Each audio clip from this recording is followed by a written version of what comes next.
American Family Radio, Financial Issues. I'm Dan Celia. It's great to be here. Hey, we're going to get to the phones, 866-300-9298. We'll see how the markets open. Right now, they are looking like they're going to open in positive territory. That's what they look like right now. So we'll see how that goes. We'll see how it goes. And listen, today is going to be the end of the day kind of thing. So regardless of where they open, I suspect there's going to be a lot sitting and waiting to see what everybody else is doing. It's going to be one of those low-volume mornings. I don't think we're going to see any real activity until after 2 o'clock Eastern time. So, but nevertheless, we'll wait and see how the market's going to open. Right now, they look like, according to the indexes, they're going to open in positive territory. Oil's not doing us any good right now. And when I say that, I mean about gas prices. Oil is at 107.46. It doesn't seem to be able to get through that 107 mark. So it's up 13 cents. It is in positive territory, trending, moving up right now. And I guess, a lot of it is going to be, they're saying supply issues and Egypt issues. I don't know. We'll see. That's what they're saying anyway, right now. Don't know whether, whether that's accurate or how accurate that is, but that's what they're talking about. So we'll see. But oil right now at 107. And, somehow at some point in time, that's going to impact all of us. And I would say at some point in time, it already has here, I would say by Sunday, you can all count on probably seeing a little bit of a different picture as far as what you're getting in your gasoline prices. And I would say it's probably going to be Sunday night. Not sure, but that's what I'm thinking. Anyway, let's see. Natural gas down 338. And let me just take a quick look at all the commodities. By the way, gold is down slightly, silver down slightly, corn down about over 0.5%, and wheat is down. The rest of the agricultural commodities seem to be in positive territory. So that's where we are right now on the commodity front. So we'll continue to watch that as well. You're listening to American Family Radio, Financial Issues, 866-300-9298. It's Rapid Fire Friday. We're going to try to get to as many calls as we can. That's what we like to do here on Fridays. You're welcome to queue your call up. Let me go to Jeff. Jeff is calling us from Mississippi. Hey, Jeff. Hey, Dan. I have a quick question for you. Sure. I belong to a church, a certain denomination that I love dearly, but I have a huge problem I've been dealing with for the last few years. My church has started to allow and recognize openly homosexual preachers to the pulpit. Not at my particular church, but in my denomination. Do I continue to tithe, stay in that church, and fight the good fight to stop this, or do I just simply abandon the church and get out? Well, that's a tough question. Here's what my opinion is.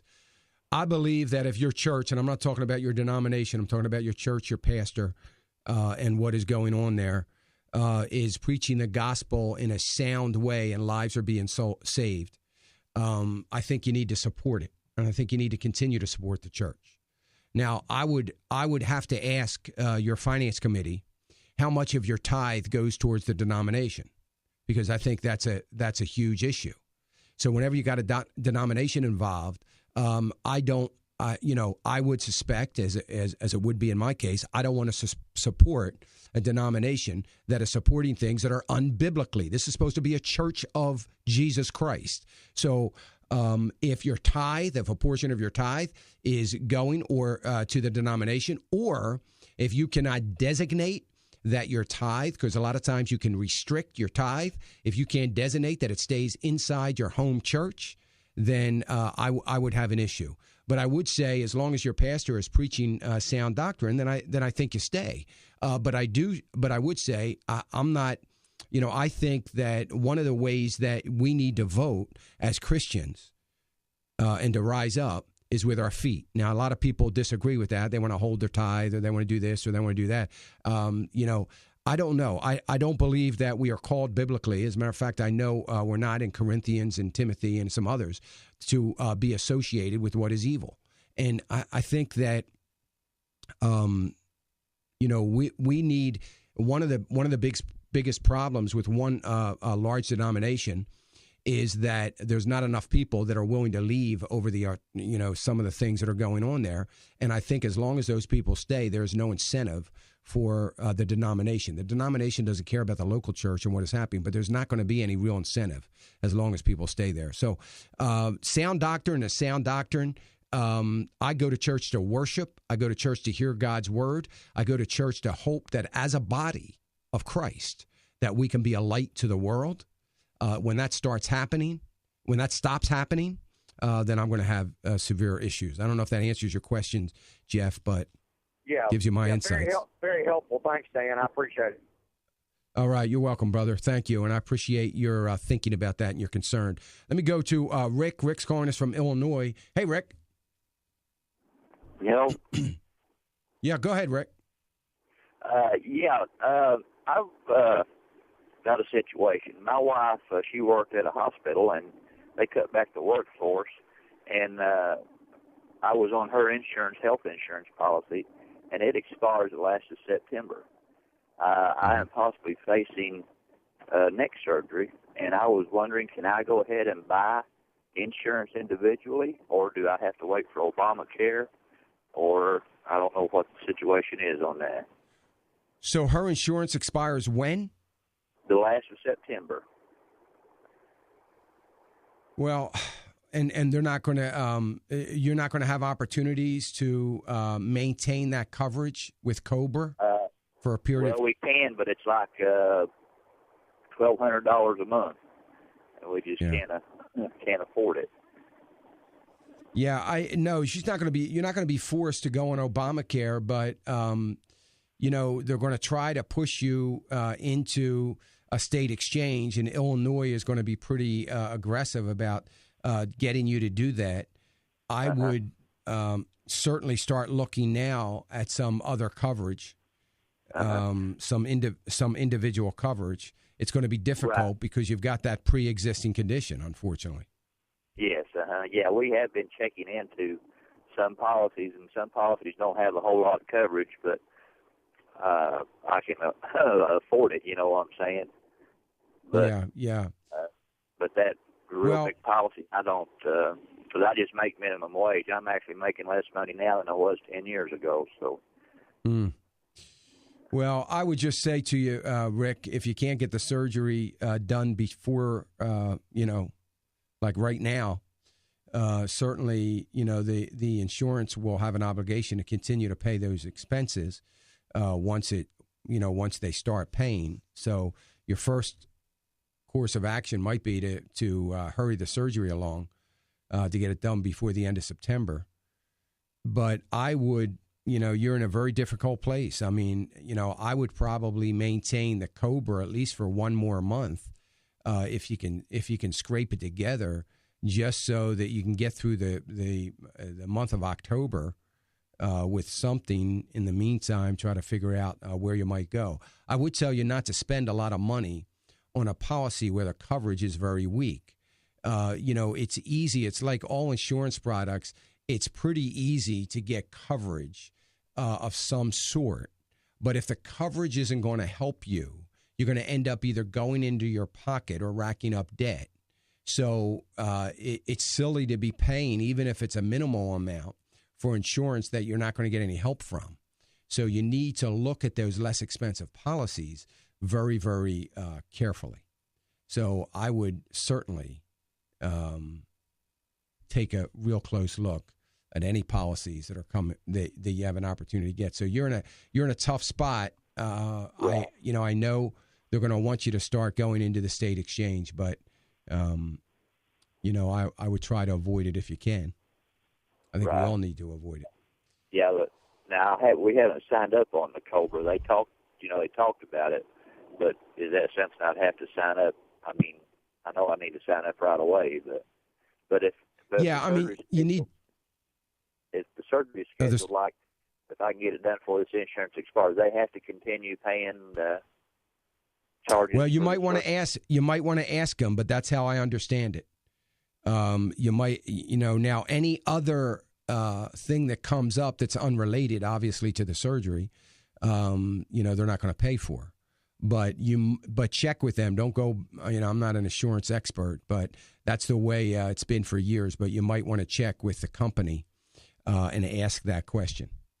So make sure you do that, and that might help you out some. Hopefully that helps a little bit, Rick. It's I'm sorry. Go ahead.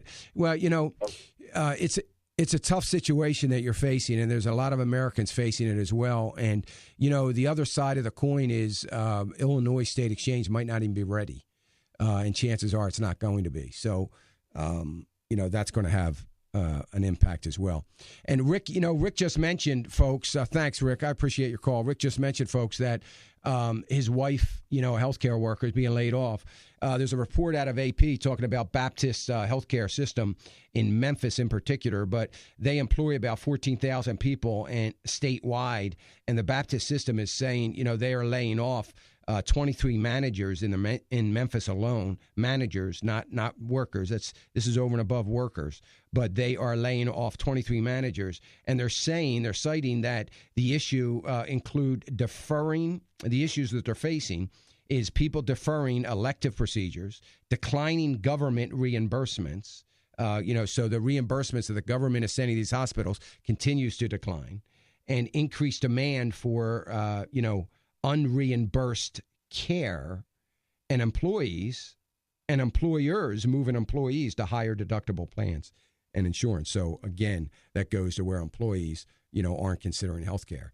And, I guess what America's going to do is just opt out of any kind of health care whatsoever and struggle and suffer along just because of the cost that they're going to incur as a result of it. That's going to hurt hospitals. Hospitals like the Baptist system, you're going to see mergers of their hospitals around the state. There's going to have to be.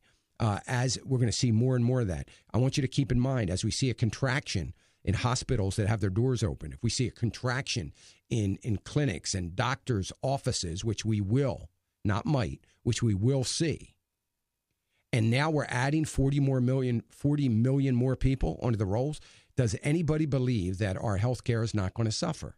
It's a ludicrous when we hear those kinds of statements. So it is going to change, and it may change dramatically. Hey, right now, all the major indices in negative territory. The Dow's down 32. So it looked like they were going to open positive. I didn't see what they opened, but they quickly turned negative if they did open positive. And right now, the Dow is down 30 points. So we'll watch that and keep you updated as the program goes along. 866-300-9298. Let me go to Jimmy. Jimmy calling us from Virginia. Hey, Jimmy. Yes, sir. How you doing? Thanks for taking my call. Sure. I've got a thing. My wife and me are both seniors. I'm 66. She's 73. She's been retired now for like 6 years. She's drawing off an annuity, and she's drawing state retirement, and she's getting Social Security.